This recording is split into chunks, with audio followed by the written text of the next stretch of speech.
Hoje eu vou falar um pouquinho como o fisioterapeuta forense avalia a incapacidade funcional para colocar os achados no documento, transcrever os achados da ficha para o documento. Então, vamos pensar assim, dois pacientes, mesma hérnia de disco, mesmo CID, um trabalha numa loja, né, de roupas, né, e o outro carrega peso o dia inteiro numa obra, trabalha como pedreiro.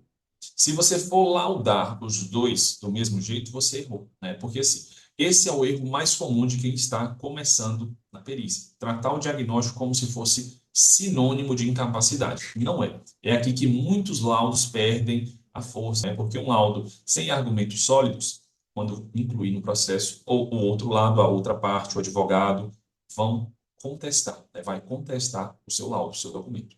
Então, é aí que muitos laudos perdem a força em uma impugnação. A avaliação funcional não para no CID, né, no diagnóstico. Ela usa instrumento validado. Por exemplo, você pode utilizar a goniometria para medir a amplitude de movimento, a dinamometria para medir a força, a escala MRC para medir a força, escala de dor, você pode utilizar a escala visual analógica da dor, a EVA, testes funcionais específicos, né? Teste de Fallen, teste de Knee, teste de Jobe, né? Vários testes ortopédicos que você consegue fazer na avaliação e transcrever isso para o laudo, né? Que o Código de Processo Civil, o CPC, e também a CIF, o COFITO, pede para terem um laudo. Eles precisam ser quantificados, qualificados e codificados. Então, ele precisa ser quantificado. Quantos por cento a amplitude de movimento do ombro daquele paciente está limitada, está reduzida, né? Então, você precisa acrescentar isso no laudo. Então, se você mediu a amplitude de movimento, a goniometria do ombro, vamos supor que ele, de 180 graus normais da abdução do ombro, você mensurou lá 80 graus, né? Então, você vai colocar lá a amplitude normal, a amplitude aferida, quantos por cento aquilo está representando, né? Qual a porcentagem da incapacidade, vai qualificar a incapacidade, se ela é leve, se ela é moderada, se ela é grave, e tudo isso a CIF faz. E no final você vai codificar na CIF, né? Referente a CIF.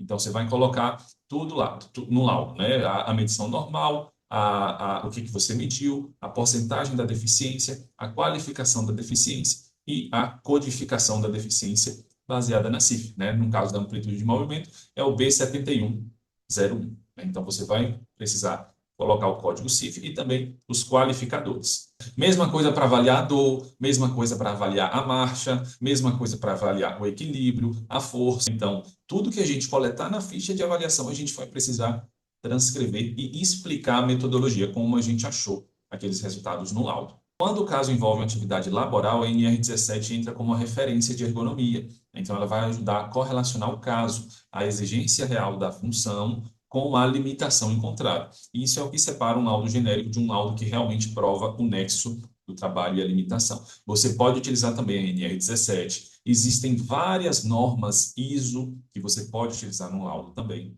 Legislações, resoluções que você pode utilizar. Pode avaliar o nexo com a classificação de Schilling, né, que é uma classificação bastante utilizada nos laudos periciais, nos pareceres. Então, existem várias ferramentas que você consegue utilizar no laudo. É um ponto técnico. E tem outro ponto técnico que muita gente passa batido, que é a interpretação do exame de imagem. O fisioterapeuta ele é capaz suficiente. Vocês tiveram a matéria diagnóstico por imagem na faculdade, então vocês conseguem correlacionar o que está no laudo do exame, na imagem do exame, com os achados da avaliação. Então é muito importante a análise dos exames daquele paciente. A análise documental vem antes da avaliação física. Então você precisa ver as provas que você tem. Você precisa ver as provas dos exames, dos laudos, o que ele tem de laudo médico, o que ele tem de laudo fisioterapêutico, né, do relatório do tratamento, o que ele tem, se sofreu um acidente de trabalho, se ele tem a CAT, né, que é a comunicação de acidente de trabalho. Então, a análise documental, a análise dos exames é muito importante antes da avaliação física, seja presencial ou por teleconsulta. Então, é justamente isso que separa um laudo fraco, sem argumentos, de um laudo sólido e robusto, né? Não é só o diagnóstico que conta, é o que esse diagnóstico comprovadamente tira da capacidade funcional dessa pessoa. nessa atividade específica, se for um caso trabalhista, por exemplo, né? Então, assim, a incapacidade funcional não é determinada pela existência da doença, né? Então, ela depende do impacto que aquela condição produz, né, sobre a execução de atividades e participação do indivíduo, né, no seu contexto de vida e de trabalho. Então, esse vídeo foi sobre como o fisioterapeuta forense coleta os seus dados para avaliação, né? Então, é muito importante a análise documental antes da avaliação física, analisar os exames, analisar os documentos que o paciente tem e também a avaliação ou presencial ou por teleconsulta é de grande importância para a gente construir o nosso documento. E como o impacto daquela condição de saúde reflete no dia a dia e no trabalho daquele paciente, daquele cliente, tá? No próximo vídeo a gente vai falar um pouquinho sobre... Então é isso, tá? No próximo vídeo a gente vai falar a rotina real de um fisioterapeuta forense. Como eu, atuando nessa área há 4 anos, costumo organizar a minha agenda, minha rotina e os meus pacientes, tá bom? Até lá!